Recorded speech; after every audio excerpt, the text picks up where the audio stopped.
Now this looks like something a lady can properly dance to. Oh, come on. That's not what I brought you in here for. Yeah, that's not what I thought I was watching either.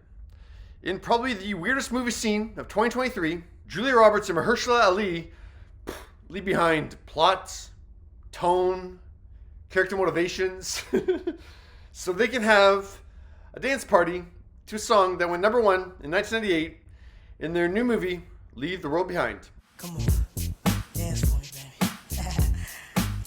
What is that song that you're dancing It's to? called Too Close by Next. Right. Yes. It's from the 90s, It right? is very much from the 90s.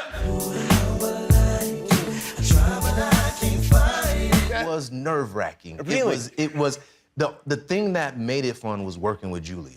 Right, yeah. And right. because she was nervous as well. And then, you know, everybody's looking at you. And Well, Julia said it was a breeze acting drunk and dancing to Run DMC in last year's Ticket to Paradise. Stop doing that! Oh my God. I just thought about all the times that George and I have sat around, drunk, laughing, dancing, and thought, I know what that looks like. Let's go. For the sake of your daughter, stop doing that!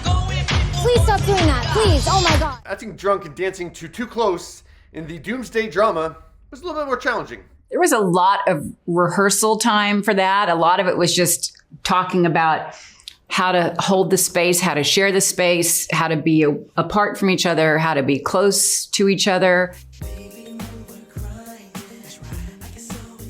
And it's a complicated scene. I mean, we were just talking. It's maybe, for us, one of the harder scenes that we had together in the movie. Did you say hard, Julia? And we agree on almost everything except that song.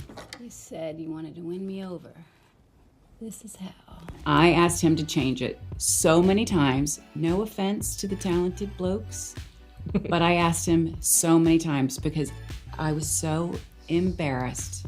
The beginning of that song. I wonder if she could tell I'm hard right now. And Mahershala Ali is standing there. It was the song. We had the record. And we Over played and it over over and again. over. I wonder if she could tell I'm hard right now. Hard right now. Hard right now. over and over and over again. I felt that the song kind of allowed those two characters to cut loose in a way that maybe a more popular or familiar song wouldn't have. And he's completely right, because being uncomfortable is the right thing, and just that song being kind of known but not really popularized. That moment in the film needed to feel very grounded and very silly.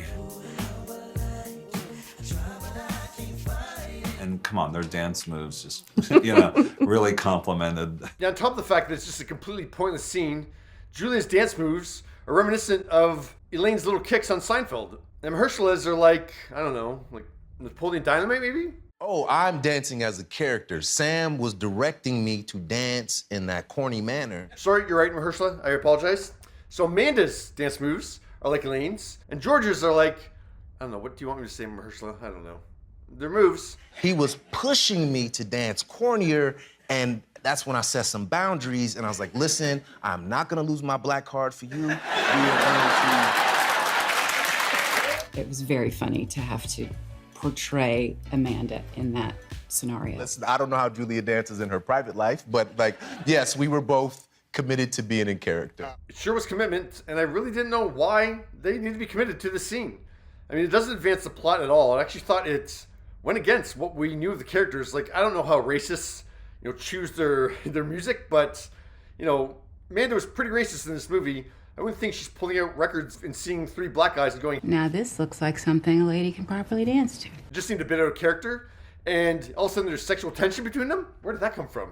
Don't know. The scene actually works better out of the context of the movie and just watching it on social media. It's a perfect TikTok video. Two big stars, two Oscar winners, dancing goofily to a recognizable song from the 90s, that great nostalgia feeling that we get from 90s songs. Like, this is like a perfect video for TikTok or Twitter. Think Penn Badgley dancing the Meghan Trainor on TikTok at 40 million views. But even with nothing on, that I made you look. I made you look. And it did make me wonder, was this kind of put in there as like a viral moment instead of like really servicing the movie? Because, Wednesday went viral with the dance. Netflix, they were telling me, Jenna, this is gonna be a thing on TikTok, and I thought, yeah, okay, whatever. Because I figured, they're excited, they're getting hyped up, and then they were right. And even like song-wise, you had like Stranger Things. They helped resurrect Kate Bush's Running Up the Hill. And when something goes viral, they kind of fuel each other. And yeah, Wednesday and Stranger Things Season 4 are the 2 most watched seasons of television on Netflix ever. And then there's Bird Box. Sorry, Julia, I gotta bring it up. Bird Box, that massive hit that is still Netflix's 3rd most watched movie ever, even though it was released in 2018 when they had half the subscribers as they do now. There was that whole Bird Box challenge that Netflix did not endorse in any kind of way, but I'm sure it helped, uptick the numbers a little bit too. So was this like a blatant attempt to uptick the numbers? Wasn't sure. And then I stumbled across something that would make sense. So maybe you guys knew this, but Netflix won a bidding war for this movie back in July 2020. They spent over $100 million for this movie.